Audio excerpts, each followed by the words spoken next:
ఈరోజు మనకి పులికూరి ఇమ్మానియల్ గారు మార్కాపురం నుండి వాక్య సందేశాన్ని అందజేయడానికి మన మధ్యలో సిద్ధపడి ఉన్నారు. మనం సమయాన్ని అయ్యగారికి ఇద్దాము. పాస్టర్ గారు వందనాలండి. 6:10 వరకు మీకు సమయం ఉంటుంది. వాక్య సందేశాన్ని అందజేయవలసిందిగా ఆహ్వానము. అమ్మగారి వందనాలు. చేరవచ్చిన దైవ జనాంగానికి ప్రభునామంలో వందనాలు. పరిశుద్ధ బైబిల్ గ్రంథంలో నుండి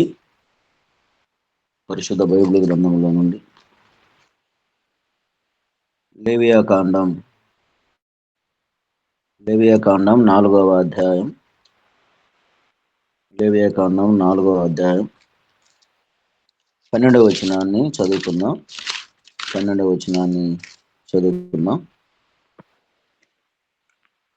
లేవియాకాండం 4వ అధ్యాయం 12వ వచనాన్ని చదివితే,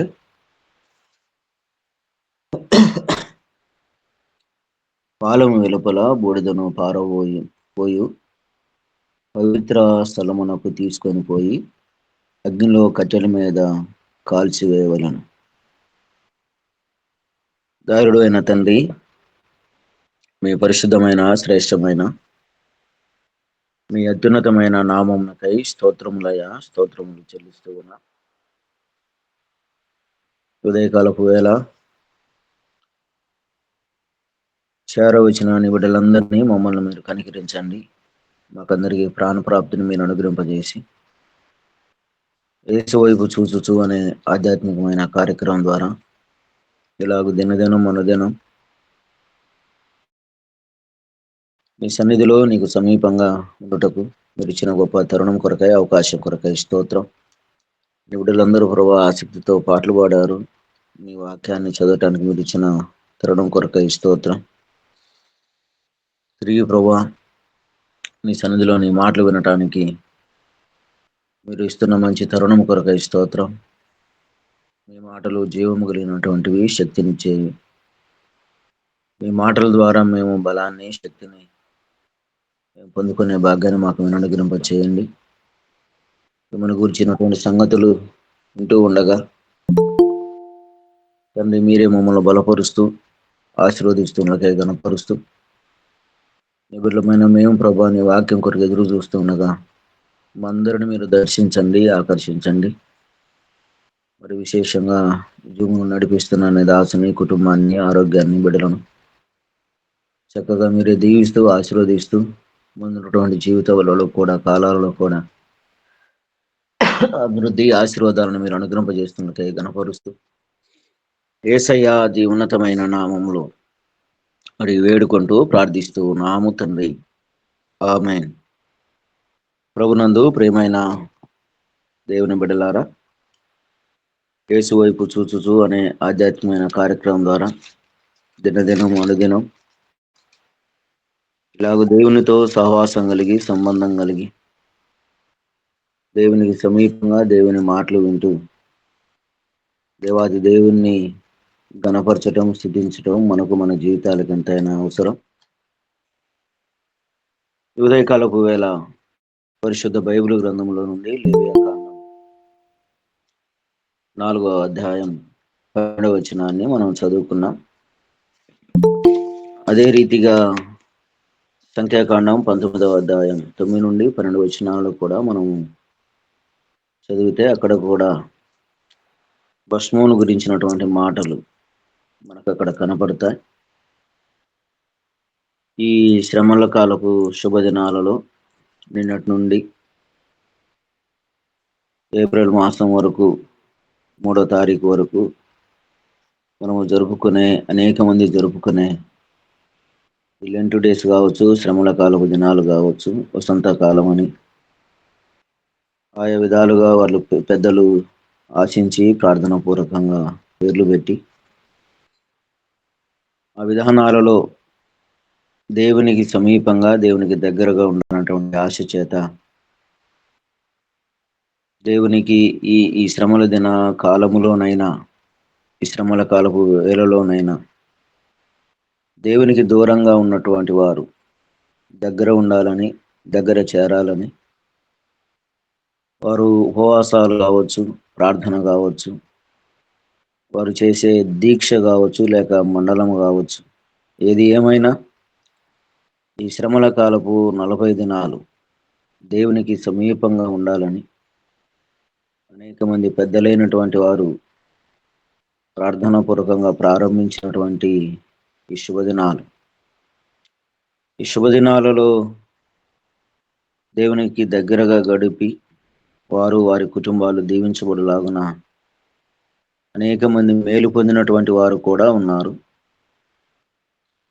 అలాగైతే బైబిల్ గ్రంథములో మనం చదువుకున్న లేఖన భాగాలు, లేవ్యకాండం 4వ అధ్యాయం 12వ వచనం, సంఖ్యాకాండంలో కూడా 19 నుండి 19వ అధ్యాయం 9, 12 వచనాలలో కూడా ఇక్కడ బూడిద గురించినటువంటి సంగతులు మనకు కనపడతాయి. ఈ లెంట్ డేస్లో, ఈ శ్రమల కాలపు దినాలలో దేవుణ్ణి మరి సమీపంగా ఉండటం మనకు మన జీవితాలకు ఎంతైనా అవసరం. ఇక్కడ బూడిదను లేక భస్మము అనేటువంటి మాటలు మనకు కనపడుతూ ఉన్నప్పుడు, బూడిద దేనికి సాదృశ్యంగా కనపడుతుందంటే తగ్గింపునకు సాదృశ్యంగా కనపడుతూ ఉంది. దానిని బయట పారవేయవలను. దీని గూర్చినటువంటి సంగతులు ఆయా స్థలాలలో, ఆయా బైబిల్ గ్రంథంలో మనకు కనపడతాయి.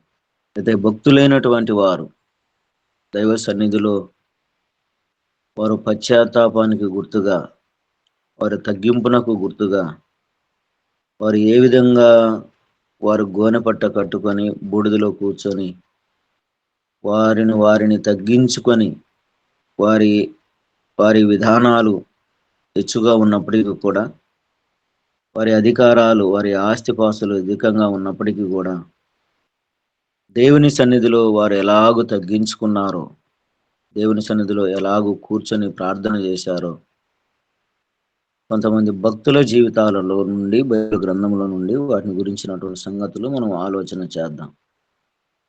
లెంట్ డేస్లో మనము కూడా, లేక అనేక మంది కూడా అలాగూ తగ్గించుకొని దేవుని సన్నిధిలో ప్రణమిల్లితే, ప్రాధేయపడితే అటు వారిని దేవుడు బహుగా దీవిస్తాడు, ఆశీర్వదిస్తాడు అనేటువంటి మాటలు దైవ గ్రంథంలో మనకు కనపడతాయి. సాదృశ్యంగా ఒక చక్కటి మాటను మనం చదివితే ఆదికాండం 18వ అధ్యాయం 27వ వచనంలో ఒక చక్కటి మాట మనకు కనపడుతూ ఉంది. అందుకు అబ్రహాము, ఇదిగో ధూళియు బూడిదనైన నేను ప్రభుతో మాటలాడ తెగించుచున్నాను. అబ్రహాము భక్తుని గురించినటువంటి విశేషమైనటువంటి సంగతులు బైబిల్ గ్రంథంలో విరివిగా, విస్తారంగా మనకు కనపడతాయి. ఎంతమంది ఎన్నిసార్లు ప్రసంగించినా అబ్రహాం భక్తుని గురించినటువంటి విశేషమైనటువంటి సంగతులు ఎన్నో మారులు మన నోట నుండి వచ్చే ప్రతి మాటల్లో అబ్రహాము భక్తుని గురించినటువంటి సంగతులు మనకు విశేషంగా కనపడతాయి. ఈ లెంట్ డేస్లో మనం ఎలా ఉండాలో, మనం ఎలా జీవించాలో, ఎలా తగ్గించుకోవాలో దాన్ని బట్టి అబ్రహాము భక్తుణ్ణి మనం ముందు ఉంచుకొని మనం అలాగూ దేవుని సన్నిధికి దగ్గర కావచ్చు. అబ్రహాం భక్తుడు లేక అబ్రహాం గారు ఏమని ఆయన ప్రార్థన చేస్తూ ఉన్నాడు అంటే, నేను ధూళియు బూడిదనైనాను, నేను బూడిదనై ఉన్నాను. ధూళి కనిపించి ఒక క్షణములో కనపడుతుంది, అది మరలా కనిపించదు. బూడిద కూడా అలాంటిదే. చిన్న గాలి సోకితే, దాని మీద గాలి వస్తే ఆ గాలి వల్ల బూడిద కూడా కనిపించదు. ఇక్కడ అబ్రహాము జీవితం, లేక అబ్రహాము ఏ స్థితిలో ఉన్నాడో అప్పటికి ఆ మాట పలికినప్పుడు, దేవునితో మాట్లాడుతూ ఉన్నప్పుడు అబ్రహాము స్థితి, భక్తుని జీవితం ఎలా ఉంది, తన స్థితి ఎలా ఉంది అని మనం గమనిస్తే ఆదికాండం 13వ అధ్యాయం ఆదికాండం 13వ అధ్యాయం 2వ వచనాన్ని మనం చదివితే అక్కడ ఒక చక్కటి మాట మనం గమనించగలం. అబ్రాహాము వెండి బంగారములు పశువులు కలిగి వస్తువులు బహు కలిగి ధనవంతుడై ఉండెను.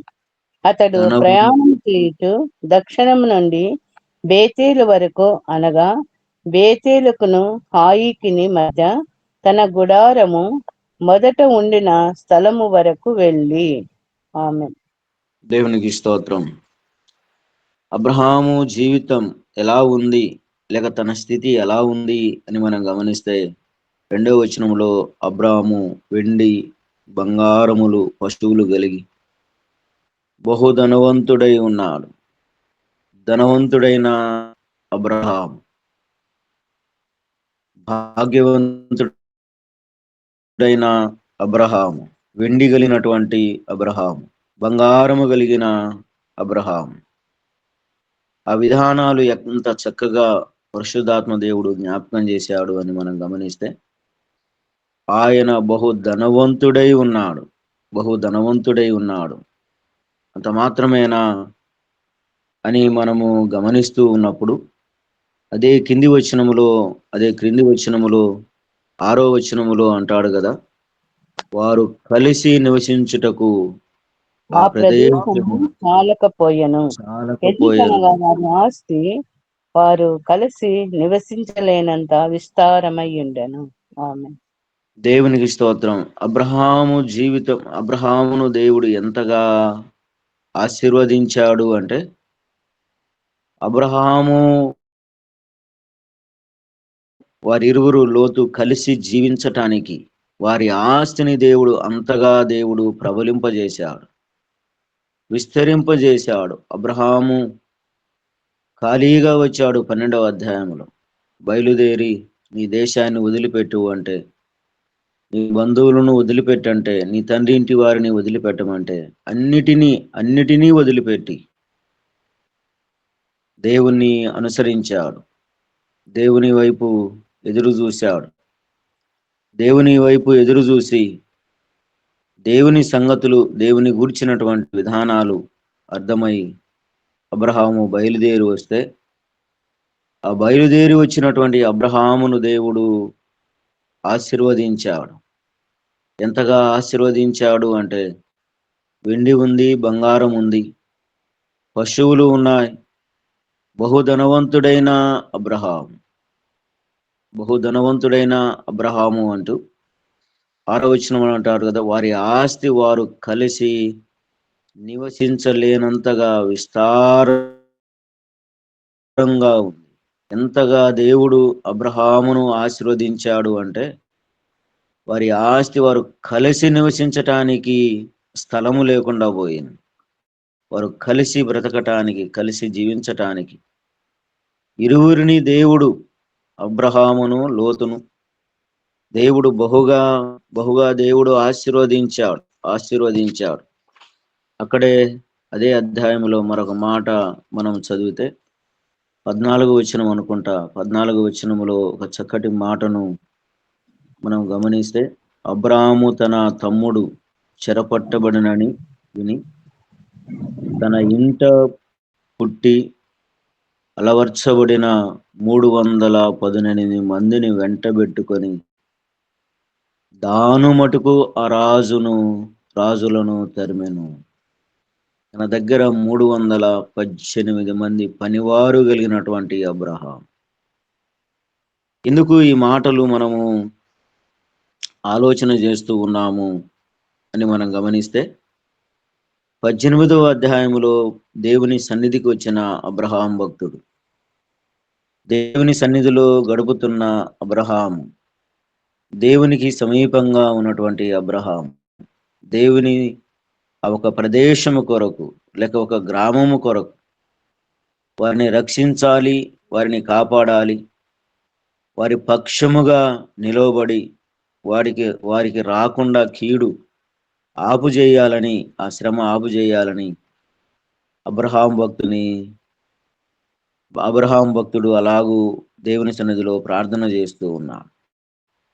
నేను ఎవరిని అనే సంగతి అక్కడ అబ్రహాము అనుకోలేదు. ఇంత ధనవంతుడు, ఇంత వెండి బంగారములు కలిగినటువంటి ధనవంతుడైన అబ్రహాం, పశువులు కలిగినటువంటి వారు కలిసి నివసించలేనంతగా దేవుడు అంత విస్తారమైనటువంటి సంపదను, విస్తారమైనటువంటి ఆస్తిని సమకూర్చినటువంటి దేవుడు. అలాగే ఇంత ధనవంతుడైనటువంటి అబ్రహాము, ఆయన నోటి మాట నుండి ఏ మాటలు ఆయన పలుకుతూ ఉన్నాడు అంటే, ప్రభు సన్నిధిలో ఉన్న అబ్రహాం, ఇదిగో ధూళియు బూడిదనైనా నేను అని అన్నాడు. బూడిద తగ్గింపునకు సాదృశ్యంగా బైబిల్ గ్రంథంలో మనకు కనపడుతూ.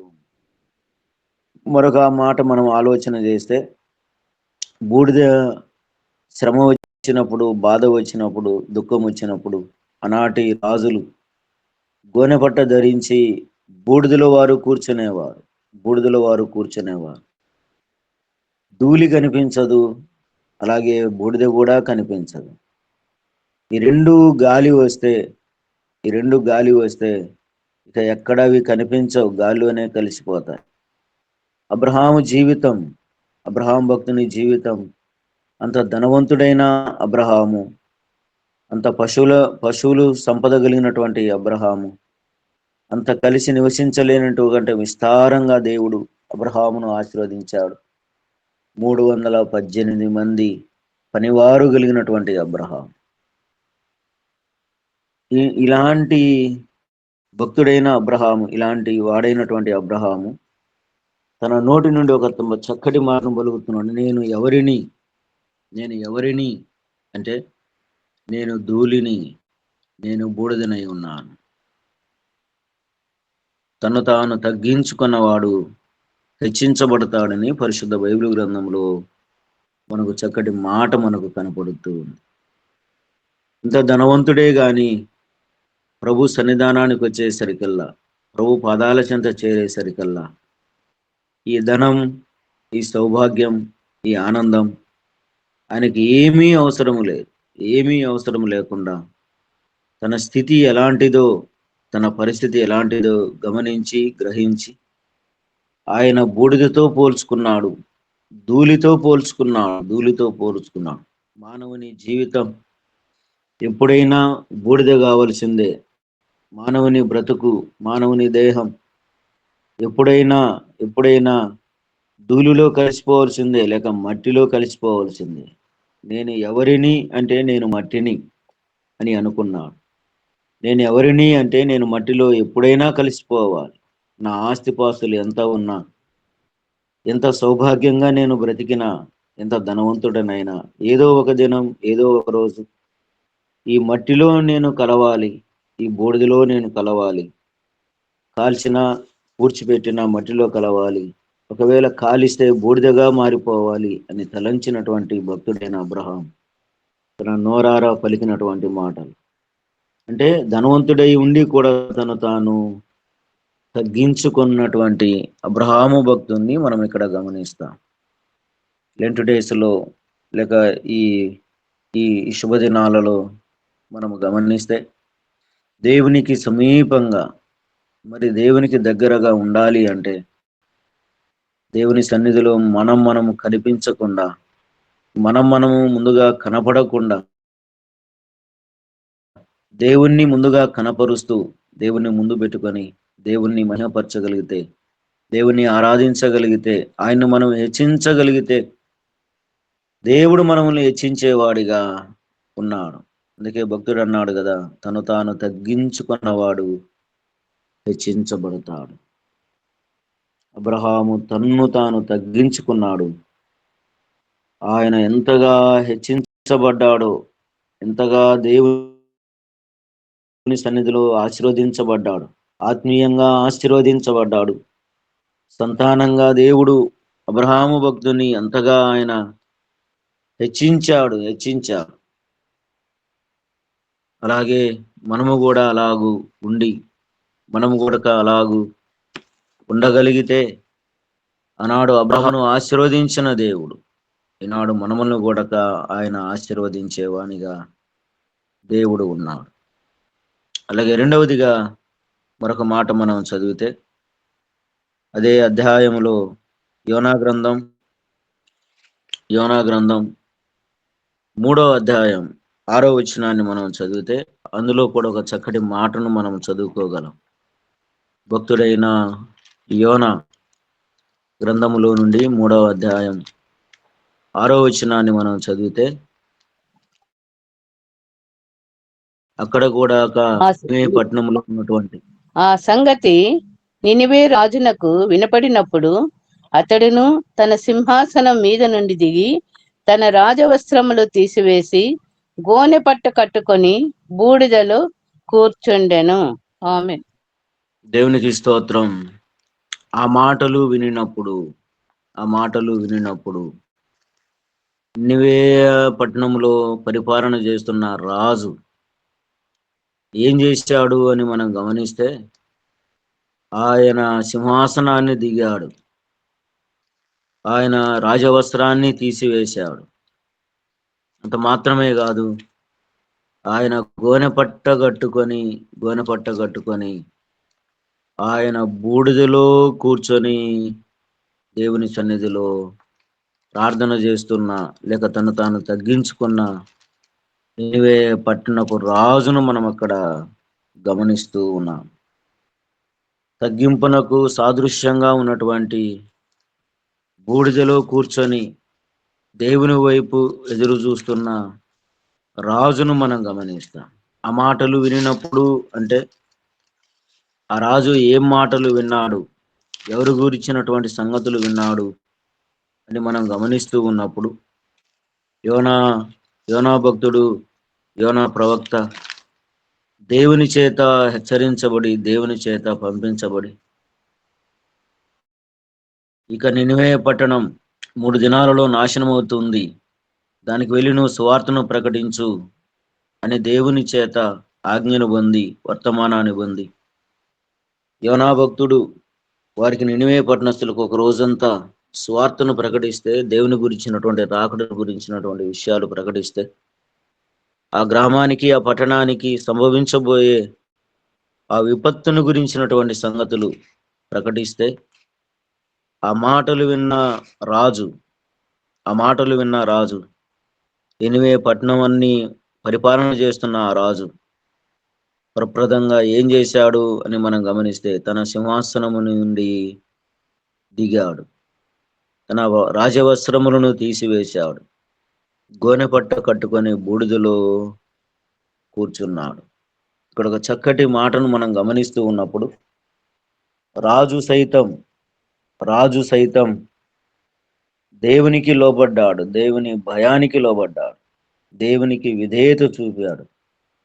తనకు రావలసినటువంటి, ఆ రాజ్యానికి రావలసినటువంటి శ్రమను తప్పించుకోవటానికి తను తాను తగ్గించుకొని తాను బూడిదలో కూర్చొని దేవుని వైపు ఎదురు చూస్తూ ఆ శ్రమ రాకుండా చేయాలన్నటువంటి ఆశ చేత దేవుని సన్నిధిలో గడపటం మనం అక్కడ గమనిస్తాం. రాజు మొదలుకొని అక్కడ ఉన్నటువంటి ఆ ప్రజలందరూ దేవుని వైపు చూశారు. మరి విశేషంగా అక్కడ మనం గమనిస్తూ ఉన్నటువంటి మాట ఏంటంటే, రాజు సైతం దేవుని వైపు ఆయన ప్రాధేయపడుతూ ఉన్నాడు.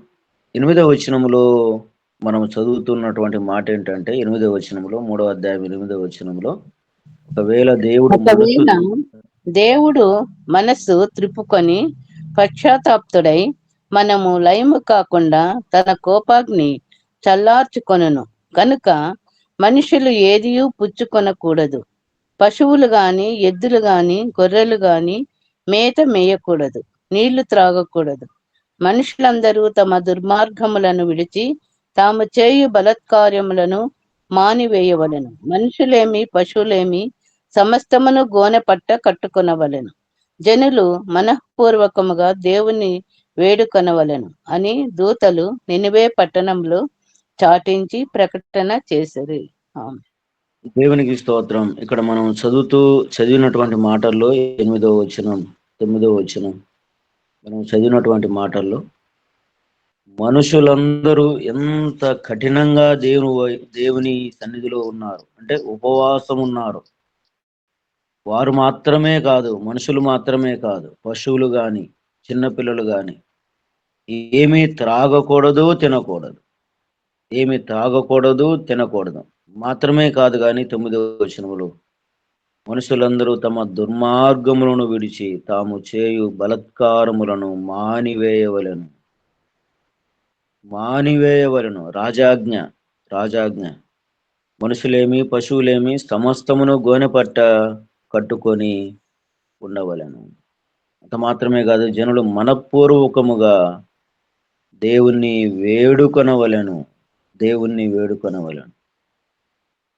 సమయం ఏదైనా, సందర్భం ఏదైనా, దేవుని సన్నిధిలో రాజైనా కావచ్చు, లేక ఏ ఏ అధికారం లేని పేదవాడైనా కావచ్చు, దేవుని సన్నిధిలో మనపూర్వకముగా, హృదయపూర్వకముగా, బుద్ధిపూర్వకముగా దేవుని సన్నిధిలో హృదయం సమర్పించుకొని, దేహాన్ని సమర్పించుకొని, సిద్ధం చేసుకొని దేవుని వైపు ఎదురు చూస్తే, దేవునికి ప్రార్థన చేస్తే రావలసిన కీడు దూరం అవుతుంది.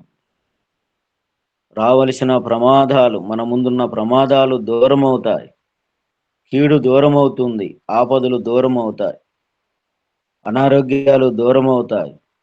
దేహంలో ఉన్న రుగ్మతలు దూరం అవుతాయి. కారణం, ఉదాహరణ మనకు ఒక చక్కటి సమాధానమే, ఒక చక్కటి ఉదాహరణే నినివే పట్టణపు రాజు ప్రజలు చేసినటువంటి ప్రార్థన. వారు ఎప్పుడైతే ఆ మాటలు విన్నారో నినివే పట్టణం దేవుని దృష్టికి ఘోరమైపోయింది. దాన్ని నాశనం చేయాలని దేవుడు ఉద్దేశించాడు. దేవుని సువార్తను నమ్మండి, దేవుని నమ్మండి, దేవుని వైపు తిరగండి అని ప్రవక్త యోనా ప్రార్థన చేస్తే, లేక ప్రకటిస్తే, ఆ మాటలు విన్న ప్రజలందరూ భయపడ్డారు. రాజు మొదలుకు మరి కఠినమైనటువంటి ఉపవాసం, కఠినమైనటువంటి వాటి ద్వారా దేవుణ్ణి మెప్పించారు. రావలసిన కీడును వారు దూరం చేసుకున్నారు. దేవుని సన్నిధిలో, దేవుని సముఖములో బూడిద తగ్గింపునకు సాదృశ్యంగా కనపడుతూ ఉంది. ధూళి తగ్గింపునకు సాదృశ్యంగా కనపడుతూ ఉంది. రాజవస్త్రాలు తీసివేశాడు, సింహాసనాన్ని తీసివేశాడు, కిరీటాన్ని పక్కన పెట్టాడు, అధికారాన్ని పక్కన పెట్టాడు. తనలో ఉన్న ఏది తనకు బాగు చేయదు, లేక రక్షించేది ఏది లేదు. దేవుడు మాత్రమే రక్షించగలడని నమ్మి, విశ్వసించి దేవుని సన్నిధిలో రాజవస్త్రాలకు బదులుగా ఆయన వస్త్రాలు ధరించి, రాజవస్త్రాలు తీసివేసి గోనెపట్ట కట్టుకొని బూడిదలో కూర్చొని దేవుని వైపు ఎదురు చూశాడు. ఆ పట్టణానికి, ప్రజలకు రావాల్సినటువంటి కీడును ఆయన చూడకుండా దేవుడు తప్పించాడు. దేవాది దేవుడు తప్పించాడు. దేవుని సన్నిధిలో ఆనాడు ప్రజలు, నినివే పట్టణపు ప్రజలు కావచ్చు, ఈనాడు మనం కావచ్చు, దేవుని సన్నిధిలో రావాల్సినటువంటి కీడు, ప్రమాదాలు ఎన్నో ఉన్నాయి, ఎన్నో జరుగుతూ ఉన్నాయి. ఆ కీడులో నుండి, ప్రమాదములో నుండి మనము తప్పించుకుంటూ, ఇతరులను తప్పించే వారిగా, ఇతరుల కొరకు ప్రార్థించే వారిగా మనం ఉండగలిగితే, మనము చేయగలిగితే, ఆనాడు వారిని రక్షించిన దేవుడు ఈనాడు నిన్ను నన్ను రక్షిస్తాడు. మాత్రమే కాదు, మనములను బట్టి దేవుడు ప్రజలందరినీ సంరక్షిస్తాడు. అబ్రహాము భక్తుడు నినివేయ లేక సొదొమ గొమొర్రా నాశనం కాకూడదని వారికి అడ్డుపడ్డాడు. అందుకే లోతు బ్రతకగలిగాడు. నినివే పట్టణపు రాజు ప్రజలందరి కొరకై, లేక ప్రజలు ఇలాగ ఉండాలి అని ముందుగా రాజే అలాగ తగ్గించుకుంటే ప్రజలు మరింతగా తగ్గించుకున్నారు. రాజు సైతం కూర్చొని ప్రార్థించాడు, దేవుని వైపు ఎదురు చూశాడు. రావలసిన కీడును వారు దూరం చేసుకున్నారు. అలాగే యోబు గ్రంథం 2వ అధ్యాయం 8వ వచనాన్ని కూడా మనం చదివితే, యోబు గ్రంథం 2వ అధ్యాయం 8వ వచనములో మనం చదివితే, అక్కడ కూడా ఒక చక్కటి మాటను, దైవ గ్రంథంలో మాటను మనం చదువుకోవచ్చు. యోబు గ్రంథం 2వ అధ్యాయం మూడవ వచనములో మనం చదివితే అక్కడ ఒక చక్కటి మాటను దైవ గ్రంథంలో మనం చదువుతూ ఉన్నాం. 2:8. 2:8. అతడు ఒళ్ళు గోకుకొనుటకై చిల్ల పెంకు తీసుకొని బూడిదలో కూర్చుండగా అతడి భార్య వచ్చి, నీవు ఇంకనూ యథార్థతను వదలక ఇందువా? దేవుని దూషించి మరణము కమ్మెనను. ఆమేన్. దేవునికి స్తోత్రం. యోబు భక్తుడు కూడా ఇక్కడ చాలా విశేషమైనటువంటి సంగతులు మనకున్నాయి, కానీ మనకు అవసరమైనటువంటి మాట బూడిదలో కూర్చొని ఉన్న యోబును మనం ఇక్కడ గమనిస్తాం. తగ్గింపునకు లేక విచారానికి, దుఃఖానికి అన్నీ పోగొట్టుకున్నాడు. అన్నీ తన నుంచి దూరం అయ్యాయి. ఆస్తి పోయింది, ఆరోగ్యం పోయింది, సంతానం పోయింది, అన్నీ దూరం అయ్యాయి. 3 విధాలుగా నష్టపోయినటువంటి యోబును మనం గమనిస్తాం. విచారముతో, దుఃఖముతో ఎక్కడికో పరిగెత్తలేదు, దేని కొరకో ఎదురు చూడలేదు. కానీ ఎవరైతే దేవుడిచ్చాడో, ఏదైతే దేవుడిచ్చాడో, సంతానం ఇచ్చిన వాడు దేవుడు, ఆస్తినిచ్చిన వాడు దేవుడు, ఆరోగ్యాన్ని ఇచ్చినటువంటి వాడు దేవుడు. ఈ 3 మానవునికి చాలా ప్రాముఖ్యమైనటువంటివి. ఈ 3 మానవునికి, మానవ జీవితానికి, మనందరికీ కూడా ఆనాడు యోబుకే కాదు, మనకు కూడా చాలా విశేషమైనటువంటి ఆశీర్వాదాలతో నింపబడింది. నేడు అన్నీ ఉన్నా ఆరోగ్యం బాగలేకపోతే మన స్థితి బాగుండదు, విచారంతో కూడిందే. ఒకవేళ ఆరోగ్యం బాగా ఉంటే, పెద్దలు అన్నారు కదా, ఆరోగ్యమే మహాభాగ్యము అన్నట్లుగా, ఆరోగ్యం బాగలేకపోతే మనము తినలేము, త్రాగలేము, సంతోషంగా మనం ఉండలేము. కానీ భక్తునికి ఈ 3 దూరం అయ్యాయి. సంతానం దూరం అయ్యింది, ఆస్తి దూరం అయ్యింది, ఆరోగ్యం కూడా క్షీణించింది. అక్కడ చిల్ల పెంకు తీసుకొని అనే మాట మనం గమనిస్తాం. దేహంలో రుగ్మత వచ్చింది, కళ్ళ ముందే అందరూ దూరం అయ్యారు, అన్నీ పోయాయి. కానీ అన్నీ ఇచ్చినటువంటి దేవుడు మాత్రం ఉన్నాడు. అన్నీ ఇచ్చినటువంటి దేవాది దేవుడు మాత్రం తన కళ్ళ ముందు ఉన్నాడు. శ్రమలు, శోధనలు మానవునికి రాక మానుకు వస్తుందా? అడవిలో ఉన్న మానులకు వస్తాయా? చెట్లకు వస్తాయా? కానీ గ్రామంలో ఉన్న, సంఘములో ఉన్న, సొసైటీలో ఉన్న మానవునికి మాత్రమే కష్టాలు వస్తాయి. ఈ కష్టాలు, శోధనలు వచ్చినప్పుడు దేవుని వైపు ధైర్యంగా చూస్తూ, దేవుని వైపు ఎదురు చూస్తూ, ఆ దేవుణ్ణే మనము స్తుతించి, దేవుణ్ణి ఆరాధించి, దేవునికే అప్పగిస్తే, అప్పగించిన జీవితాన్ని బట్టి, అప్పగించినటువంటి ఆ స్థితిని బట్టి మనం ఏదైతే కోల్పోయామో, భక్తుడైన యోబు ఏదైతే కోల్పోయాడో దాన్ని మరలా పొందుకున్నాడు. దాన్ని మరలా దేవుడు అనుగ్రహింపజేశాడు. అంతకంటే రెట్టింపు ఆశీర్వాదాలను దేవుని సన్నిధిలో గడిపిన యోబు పొందుకున్నాడు. ఇక్కడ కూడా ఒక చక్కటి మాటను మనం గమనిస్తే, ఆయన బూడిదలో కూర్చున్నాడు. యోబు గ్రంథం మొదటి అధ్యాయం 3వ వచనములో మనం చదివితే అతడు విధానాన్ని లేక ఆస్తిని మనం గమనిస్తే, గొర్రెలను ఆఖరి 4వ వచనం పై భాగంలో మనం చదివితే, తూర్పు దిక్కు జనులందరిలో అతడే గొప్పవాడుగా ఉండెను. అక్కడ ఉన్నటువంటి ప్రదేశములో, ఊజు దేశములో అతడు మాత్రమే గొప్పవాడిగా ఉన్నాడు. తూర్పు దిక్కు జనులందరిలో ఆయన ఎలా ఉన్నాడు అంటే, అతడే గొప్పవాడిగా కనబడుతూ ఉన్నాడు. అతని ఆస్తిని గురించినటువంటి సంగతులు, అతని సంతానాన్ని గురించినటువంటి సంగతులు పైన చెప్పబడ్డాయి. మొదటి 2 వచనాలలో చక్కగా దేవాది దేవుడు జ్ఞాపకం చేస్తూ 3వ వచనం ఆఖరి భాగంలో ఆయన జ్ఞాపకం చేసినటువంటి మాట ఏంటంటే, తూర్పు దిక్కు జనులందరిలో అతడే గొప్పవాడు, అతడే గొప్పవాడు. ఆయనకున్నటువంటి మంచి మంచి సంగతులు, క్వాలిఫికేషన్స్ అనుకోవచ్చు. ఆయన ఏమేమి కలిగి ఉన్నాడో మొదటి అధ్యాయం మొదటి వచనంలో కనపడుతూ ఉంది. 3వ వచనంలో గొప్పవాడిగా కనపడుతూ ఉంది. అయితే అలాంటి గొప్పవాడైన భక్తుడైన యోబు 2వ అధ్యాయం 8వ వచనంలో ఎక్కడ కూర్చున్నాడు అంటే బూడిదలో కూర్చున్నాడు. అన్నీ అన్నీ పోయాయి, అన్నిటినీ దూరం అయిపోయింది, కానీ అన్నీ ఇచ్చినటువంటి దేవుడు మాత్రం ఉన్నాడు. అన్నీ పోయినప్పటికీ కూడా అన్నీ ఇచ్చినటువంటి సంతానం ఇచ్చిన వాడు దేవుడు, ఆస్తినిచ్చేవాడు దేవుడు, ఆరోగ్యాన్ని ఇచ్చేవాడు దేవుడే. అన్నీ పోయినప్పటికీ కూడా అన్ని ఇచ్చిన దేవుడు ఉన్నాడు. ఈ దేవుణ్ణి వదిలిపెట్టలేదు. ఈ దేవుని వైపు దేవుని గురించినటువంటి ప్రార్థన ఆయన చేస్తూ ఉన్నాడు. దేవా, అన్నీ ఇచ్చావు, అన్నీ తీసుకున్నా,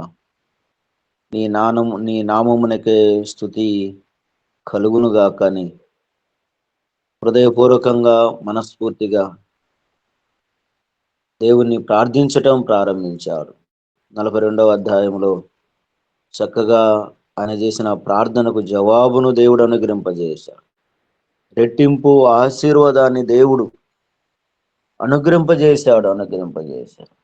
గొప్పవాళ్ళు మనం చదువుకున్న ఈ 3 సంగతులు తగ్గింపునకు సాదృశ్యంగా ఉన్నటువంటి, కనబడకుండా ఉన్నటువంటి ఆ బూడిదను గురించినటువంటి విషయాలు మనం గమనిస్తూ ఉన్నప్పుడు, అబ్రహాం భక్తుడు నేను ధూళినయ్యా, నేను బూడిదనయ్యా అని ధనవంతుడైనప్పటికీ కూడా తగ్గించుకున్నాడు, బూడిదలో కూర్చున్నాడు, తగ్గించుకొని ప్రార్థన చేశాడు.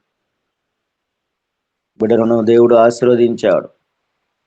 యోనా గ్రంథంలో రాజు అయినప్పటికీ కూడా కిరీటాన్ని పక్కన పెట్టాడు, సింహాసనాన్ని పక్కన పెట్టాడు, రాజవస్త్రాన్ని తీసివేశాడు, గోనెపట్ట ధరించాడు, బూడిదలో కూర్చున్నాడు, ప్రార్థించాడు, ప్రభు ఆలకించాడు, అంగీకరించాడు. రావలసిన కీడు రాకుండా, ప్రమాదం రాకుండా, వారు నాశనం కాకుండా దేవుడే వారిని తప్పించాడు. యోబు భక్తుడు తన జీవితంలో అన్నీ కలిగినటువంటి వాడే, అన్నీ ఇచ్చినటువంటి దేవుణ్ణి మర్చిపోకుండా అన్నీ ఇచ్చాడు, మరలా తీసుకున్నాడు. దేవుని సన్నిధిలో ప్రాధేయపడినప్పుడు దేవుడు బిడ్డను ఆశీర్వదించాడు, తన బిడ్డలను హెచ్చించాడు. యోవేలు గ్రంథం 2వ అధ్యాయం 12వ వచనం, ఇప్పుడైనను ఉపవాసముండి దుఃఖముతో మనస్పూర్వకంగా నా యొద్దకు తిరిగి రండి అనే మాట. ఇప్పుడైనా మించిపోయింది లేదు, ఇప్పుడైనా ఏమి కాలేదు. జరిగిన నష్టాలు, కష్టాలు అన్నీ ఉన్నప్పటికీ కూడా ఇప్పుడైనా దేవుని సన్నిధిలో గడిపితే, ఈ లెంట్ డేస్లోనైనా, శ్రమల దినాలైనా దేవునికి సమీపంగా వస్తే దేవుడు ఆశీర్వదిస్తాడు. ఇర్మీయా గ్రంథం 4వ అధ్యాయం 1వ వచనంలో, ఇశ్రాయేలు, నువ్వు రానుద్దేశించినడలా తిరిగి నా యొద్దకే రావాలి. ఎక్కడికి వెళ్ళగలం? ఎవరిని ప్రాధేయపడగలం? ఎవరిని అడగగలం? ఎవరు మనల్ని ఆదరించేవారు, తప్పించేవారు అంటే మానవులు ఎవరు మనల్ని ఆదరించేవారు లేరు, తప్పించేవారు లేరు, కానీ దేవుడు మాత్రమే. దేవుడు అన్నాడు, నువ్వు రానుద్దేశించిన తిరిగి నా యొద్దకే రావాలి అన్నాడు. ప్రభునందు ప్రేమైన యేసు వైపు చూస్తూ అనే ఆధ్యాత్మికమైన కార్యక్రమం ద్వారా వింటున్న మనమందరం కూడా అబ్రహాము వలె, రాజు వలె, యోబు వలె తగ్గించుకొని 40 దినాలు ప్రభువుకు సమీపంగా ప్రభువుకు సమీపంగా ఉంటే ప్రభు మనల్ని హెచ్చించేవాడిగా ఉన్నాడు. అట్టి ఆశీర్వాదాలతో, అట్టి తగ్గింపుతో దేవుని పొందుదాం. అట్టి కృప దేవాది దేవుడు మనకందరికీ దయచేయునుగాక. సమయం ఇచ్చినటువంటి దైవజనులకు, ఉన్నటువంటి మీకందరికీ ప్రభునామములో శుభాభివందనాలు తెలియజేస్తూ నా మాట నేను ముగిస్తున్నాను. వందనాలండి. ఆమేన్, ఆమేన్. ఆశా శరణ్ గారు ప్రైజ్ రాడమ్మా. ఆశా శరణ్ గారు, మీరు ఒక చరణం పాడతారా? హలో నాలో ఈ లోకం మాయని తెలుసుకున్నాను. సరే పాడతారమ్మా? ఈ లోకం ఒక కార్యాన్ని తెలుసుకున్నాను, ఇది నా సొంతం కాదనుకున్నాను. ఈ లోకం ఒక మాయని తెలుసుకున్నాను, ఇది నా సొంతం కాదనుకున్నాను. తప్పిపోయిన కుమారుని నేనైతే, నా కొరకే నిరీక్షించి తండ్రి నా యేసు. తప్పిపోయిన కుమారుని నేనైతే, నా కొరకే నిరీక్షించి తండ్రి నా యేసు. ఈ లోకమంతా నేను వెదకినా, నాకు లేదయ్యా అక్కడ ఆనందం. నీ సన్నిధిలో ఒక్క క్షణం గడిపిన నా హృదయం పొంగెను, నా హృదయం పొంగెను. హల్లెలూయా. దేవునికి స్తోత్రం కలుగును గాక. చక్కని వాక్యము, లేఖనాలను పరిశోధిస్తూ మన మధ్యలోకి తీసుకుని వచ్చిన పాస్టర్ పులుకూరి మానేల్ గారికి హృదయపూర్వకమైన ధన్యవాదాలు. అబ్రహాము నినివే పట్టణపు రాజు ఏ విధంగా తగ్గించుకొనిరో, ఆ విధంగా శ్రమల దినాల్లో ఈరోజు రెండవ దినము. మొదటి దినము, ఈరోజు రెండవ దినము. ఇకనైనా మనల్ని మనం తగ్గించుకుందామా?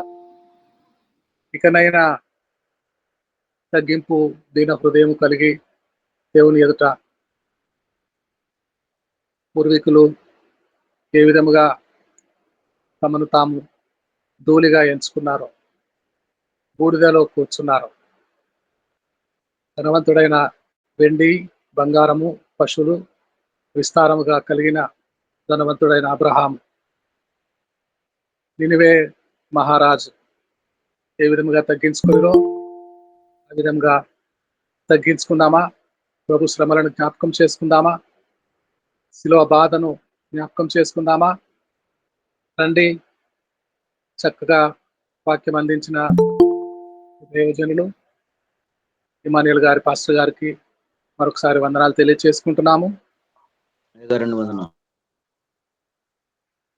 మరొక పాస్టర్ గారు ఉన్నారు, పైడే గారు, విజయనగరం నుండి మన మధ్యలో పైడే గారు ఉన్నారు. పాస్టర్ గారు వాక్యం నిమిత్తము ప్రార్థన చేయండి. ఒక మాట. మహోన్నతుడ, మహాగణుడ, మహాపరిశుద్ధుడ, సకలాశీర్వాదములకు దీవెనలకు కారణభూతుడకు సర్వ సజీవుడు అయిన మా దేవ, మీకు స్తోత్రములు. ఆయన మీ యొక్క ప్రభావమును మహిమను వివరించచ్చు, మా పూర్వీకుల యొక్క చరిత్రను, మా పితరుల యొక్క జీవన విధానమును మా ముందుంచిన మీ దీన సేవకులు ఇమ్మానుయేల్ గారిని బట్టి మీకు స్తుతులు స్తోత్రములు చెల్లించుకుంటున్నాం. మీ దీన సేవకులు పరిచర్యను ప్రభు విస్తరింపచేయండి. మీ దీన సేవకుల యొక్క కుటుంబమును మీ చేతుల్లో ఉన్నది ప్రభు, మీ చేతులకు అప్పగించుకుని ఉన్నాం. దయచేసి నాయన మీ దీన సేవకుని యొక్క సేవా సరిహద్దులను విశాలపరచండి. మీకు స్తోత్రములు చెల్లించుకుంటున్నాం. నేటి దినమందు కూడిన మీ బిడ్డలందరినీ ప్రభు మీరు చూచి ఉన్నారు. ప్రతి ఒక్కరిని జ్ఞాపకము చేసుకుని దీవించి ఉన్నారు. ఈ కూడికను నడిపించున్న నాయకులను మీ చేతుల్లో పెట్టుకొని ప్రతినిత్యము క్రమముగాను ప్రభా మా అందరికి ఆశీర్వాదకరముగాను జరిగించండి. కార్యక్రమములను బట్టి మీకు స్తోత్రములు చెల్లించుకుంటున్నాం. ప్రభా మీ యొక్క నామమును ఘనపరచుట కొరకు నేటి దినమందు రెండవ దినముగా ప్రభా మీ లేఖనములను మేము వినగలిగిన భాగ్యము దయచేసిన దేవా, మీకు స్తోత్రములు. మీ చిత్తమైతే మీరు అక్కడ ఆలస్యమైతే నాయన ఈ కార్యక్రమంలో ప్రభా మరలా మేమందరము ఇట్టి విధముగా పాల్గొని రేపటి దినమందు మీ నామాన్ని ఘనపరిచే భాగ్యం మాకు దయచేసి మీరే మహిమ ఘనత ప్రభావములు పొందుకునమని ఈ దినమంతా మీ రెక్కల చాటున భద్రపరచమని ఘనత మహిమ ప్రభావములు మీకు ఆరోపిస్తూ ఈ ప్రార్థన మా రక్షకుడును తమ ప్రియకుమారుడు నజరేయుడైన యేసుక్రీస్తు వారి పరిశుద్ధమైన నామమున ప్రార్థనలు వేడుకొనుచున్నాం పరమ తండ్రి. ఆమె చక్కగా ప్రార్థించిన పాస్టర్ గారికి వందనాలండి.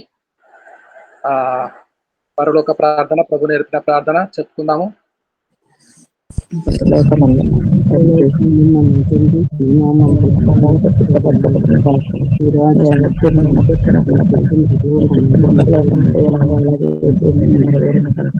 మాకు కావాల్సిన ఆహారం అయితే మిత్రులు మేము క్షమించిన ప్రకారం మనం క్షమించము, మమ్మల్ని శోధనకి తేకాశీకులు తప్పించము, ఎందుకంటే రాజ్యము బలము మహిమ నిరంతరము నీవైనా మా తండ్రి. నిరంతరం మీరు ఉన్నారు. ప్రొఫెసర్ అబ్రహాం గారు పాప కొరకు ప్రార్థన చేయండి. పాప కొరకు ఇదే కాలమున సర్జరీ చేయవలసి ఉన్నది. మార్నింగ్ సర్జరీ డాక్టర్స్ జ్ఞానం కలిగి చికిత్స చేయనున్నారు. సక్సెస్ఫుల్ గా జరగాలని పులుకూరి మానేల్ గారు ఒక మాట ప్రార్థన చేసుకొని ఆశీర్వాదం చేయండి. ప్రార్థన చేయాలా? ఒక మాట ప్రార్థన. తండ్రి నీ పాదములకు స్తోత్రం.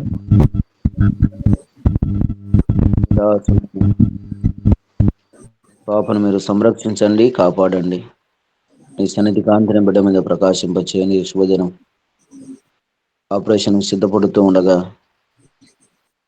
డాక్టర్ల గారికి సంవత్సరం జ్ఞానంతో నింపండి. ఆపరేషన్ సక్సెస్ చేయండి. గాయపడిన హస్తముతో ముట్టి బాగు చేయండి. సంతోషంగా సమాధానంగా మంచి ఆరోగ్యంతో బిడ్డను మీరు బ్రతికిస్తూ ఉండగా గణపరుస్తూ యేసయ్య నామంలో అడుగుతూ నాము తండ్రి. ఆమేన్. తండ్రి అయిన దేవుని ప్రేమ, కుమారుడైన యేసుక్రీస్తు వారి కృప, పరిశుద్ధాత్మ దేవుని అన్యోన్య సహవాసం, యేసు వైపు చూసు అనే ఆధ్యాత్మికమైన కార్యక్రమం నడిపించబడుతున్నటువంటి చేరవచ్చిన బిడ్డలందరికీ ఇప్పుడు ఎల్లప్పుడూ సదాకాలము తోడై ఉండి నడిపించును గాక. ఆమేన్. ఆమేన్. అందరికి వందనాలండి. అందరికి వందనాలండి. గారికి ప్రార్థన చేసిన వాళ్ళందరికీ కూడా హృదయపూర్వక ధన్యవాదాలు తెలియజేస్తున్నాను. ఏదైనా మాట్లాడదలుచుకున్నారా? అందరికీ వందనాలండి. చాలా థ్యాంక్స్ అండి ప్రార్థన చేసిన వాళ్ళందరికీ కూడా. దేవునికి స్తోత్రం కలుగును గాక. తెలుగు సభ ఇంతటితో ముగించబడుతుంది. తదుపరి కార్యక్రమంలోకి వెళ్తున్నాము. హిందీ